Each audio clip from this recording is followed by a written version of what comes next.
အီရန်အစိုးရအဓိပတိမော့ချ်ထာဘာခါမီနီကအမေရိကန်ဟာစစ်ပွဲမှာအရှိတကွဲရှုံးနေခဲ့တယ်လို့ပြောကြားခဲ့ပါတယ်။အီရန်စီးပွားရေးကိုအကြီးအကျယ်ထိခိုက်စေဖို့အမေရိကန်ရဲ့ရေတပ်အင်အားသုံးပိတ်ဆို့မှုတွေဟာ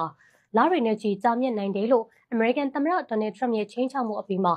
မော့ချ်ထာဘာကအခုလိုစကားမျိုးနဲ့အတိအလင်းဖီဆန်လိုက်တာဖြစ်ပါတယ်။ဟော်မုတ်စီလက်ကြားအထွက်နာမှာရှိတဲ့အမေရိကန်ရေတပ်ပိတ်ဆို့မှုကိုဆက်လက်ထားရှိမယ်လို့ထရမ့်ကကြေညာခဲ့တဲ့နောက်နိုင်ငံတကာရေနံဈေးဟာ၄နှစ်အတွင်းအမြင့်ဆုံးအဆင့်ထိရောက်ရှိလာခဲ့ပါတယ်။ဧပြီ30ရက်နေ့မှာတော့ခါမီနီရဲ့ရေးသားထုတ်ပြန်ချက်ကိုအီရန်အစိုးရရွေးမြင့်တန်ကြားဌာနကဖတ်ကြားပြခဲ့ပြီးအီရန်အစိုးရရဲ့တွင်းမာမှုသဘောထားကိုအတိအလင်းအသိပေးလိုက်တာဖြစ်ပါတယ်။ဒီနေ့ဟာကမ္ဘာ့ဗိုလ်ချုပ်စိုးဝေးသမားတွေကဒေသတွင်မှာစစ်အင်အားအကြီးမားဆုံးဖျက်ချက်ပြီးရန်လိုတက်ခိုက်ခဲ့တာ2လတင်ပြည့်တဲ့နေ့ဖြစ်ကြောင်းအမေရိကန်ဟာသူတို့မျှော်လင့်ထားတဲ့အစီအစဉ်တွေအတိုင်းဖြစ်မလာဘဲရှုံးနိမ့်သွားကြောင်းပါရှန်ပင်လယ်ကွေ့နဲ့ဟော်မုတ်ရေလက်ကြားဒေသတွေမှာကဏ္ဍတစ်ခုပေါ်ပေါက်လာတော့မှာဖြစ်ကြောင်းမော့ချ်ထာဘာကထုတ်ပြန်ချက်ထဲမှာပြောကြားထားခဲ့ပါတယ်ရှင်။